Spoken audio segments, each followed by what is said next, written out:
selamat pagi Miss Dame dan teman-teman semua. Hari ini kami kelompok 2 akan mempresentasikan tentang tokoh wirausahawan yang dapat menginspirasi dan memotivasi kami sebagai generasi muda bangsa Indonesia. Siapa yang tidak kenal dengan pengusaha sukses asal Indonesia ini? Beliau pernah menjabat sebagai Menko Perekonomian di era Presiden SBY yang terkenal dengan julukan si anak singkong.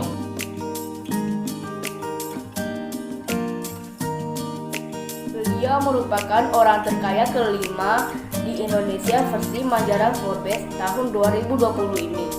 Chairul Tanjung masuk ke dalam urutan ke-688 dari daftar orang terkaya di dunia dengan kekayaan 4,3 miliar dolar Amerika atau sekitar 62,6 triliun. Dikenal sebagai bos di City Corporation, dia juga menjalankan bisnis perbankan, supermarket, dan pemilik salah satu stasiun TV swasta. Transreta toko grosir dengan merek Carrefour dan Transmart. Grupnya juga mengontrol franchise Wendy's di Indonesia, franchise Frusase, Mango, dan Jimmy Choo. Selain itu, Chairul Tanjung memiliki saham di maskapai nasional Garuda Indonesia. Chairul Tanjung lahir di daerah Cibadak, Jawa Barat 16 Juni 1962. Ayahnya hanya seorang wartawan pada masa Orde Lama dan berpendapat minim. Ya, bisa dibilang dari ekonomi yang tidak berada. Pada tahun 1987, lulus dari Fakultas Kedokteran Gigi Universitas Indonesia. Walaupun pada saat itu sempat jual buku, fotokopi, hingga jasa membuat kaos gitu untuk membiayai kebutuhan semasa kuliahnya. Kemudian lulus dari gelar MBA-nya dari Eksekutif Institut Pendidikan dan Pembinaan Manajemen pada tahun 1993. Walaupun lulus dari Fakultas Kedokteran, beliau malah mengejar karirnya di dunia pembisnis. Beliau pernah mendirikan toko peralatan kedokteran dan laboratorium, tapi bangkrut. Pernah juga menjadi pengusaha kontraktor, tapi bangkrut lagi. Sempat kerja di perusahaan baja dan pindah perusahaan rotan. Setelah berkali-kali gagal, akhirnya berhasil dalam bisnis sepatu yang diekspor sampai ke Italia bersama 3 orang temannya. Namun dia memutuskan untuk keluar dan merintis usaha sendiri. Chairul Tanjung memang dikenal dengan pribadi yang super, gampang bergaul dengan orang lain. Bisa dikatakan berbagai elemen masyarakat akrab banget dengan dia, sehingga dia mampu membangun relasi begitu baik dengan orang-orang gitu. Dia berhasil mengatur bisnisnya yang bisa dibilang bisnisnya itu emang beda industri. Dari keuangan, properti, hingga multimedia, dia juga pernah didaulat menjadi Menteri Pelaksana Kehutanan Indonesia dan Menteri Sumber Daya Mineral pada masa Presiden Susilo Bambang Yudhoyono. Dan akhir-akhir ini lebih senang mengakuisisi perusahaan-perusahaan lain. Selain itu, dalam bisnis dan investasi, perusahaan Chairul Tanjung membeli sebagian besar saham Carrefour Indonesia sebesar 40% pada tanggal 12 Maret 2010 di Prancis. Ya udah guys, ini dia animatif sukses dari Chairul Tanjung.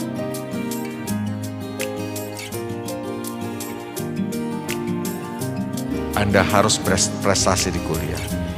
Dan Anda juga harus berorganisasi. Karena organisasilah yang akan melatih kemampuan leadership dan manajemen Anda sekalian.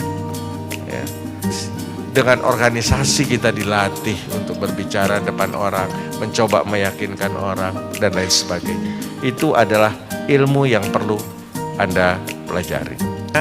Saya berprinsip, saya harus bekerja lebih banyak dari orang lain. Tidak ada kesuksesan yang instan.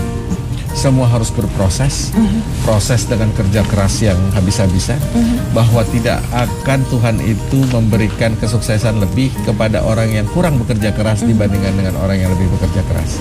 Jadi kerja keras itu hukum alam itu juga. Hukum alam, dan itu Kalau dalam bahasa agama yang saya anut itu Islam itu namanya sunatullah. Jadi itu sudah kudunya begitu. Itu karena sebuah proses yang dijalani secara intens. Ya, proses dalam artian begini. Saya orang yang sangat perfeksionis. Sangat detail kabarnya. Ya, sangat detail. Sehingga saya kalau menjalankan sesuatu itu maunya harus betul-betul secara strateginya benar, implementasinya benar, dimonitor secara detail harian, mingguan, bulanan, sehingga ya alhamdulillah hasilnya ya baik. Saya percaya sekali bahwa apa yang saya dapat pada hari ini itu karena hubungan yang baik. Coba misalnya uang yang saya dapat pertama dari 15.000 pertama pada saat saya kuliah tingkat 1 itu kan karena seorang sahabat saya memiliki percetakan kecil. Dan itu selalu diingat terus jasa baik. Kalau saya tidak punya teman seperti itu dan saya tidak mendapatkan istilahnya fasilitas dari teman saya itu untuk tanpa membayar uang muka dan dia mengerjakan dulu bayarnya baru kemudian, ya mungkin nggak ada Hairul Tanjung sekarang. Jadi jangan pernah kacang itu lupa pada kulitnya. Jadi kita itu perlu mengenal dan mengingat semua teman-teman lama. Mendapatkan uang pertama itu, ya, walaupun kecil, kenikmatannya luar biasa, dan itu menjadi trigger untuk mendapatkan uang lanjutan yang jauh lebih besar. Memulai adalah sesuatu yang sulit, dan menciptakan uang pertama itu adalah sesuatu yang luar biasa. Kerja keras yang berbuah hasil.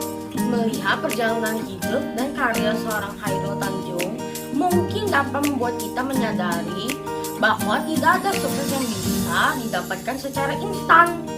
Hal ini tentu bisa dijadikan sebagai motivasi. Hairul Tanjung terus berjuang dan bangkit di setiap kegagalan-kegagalan yang ia alami untuk mewujudkan mimpinya hingga menjadi orang sukses.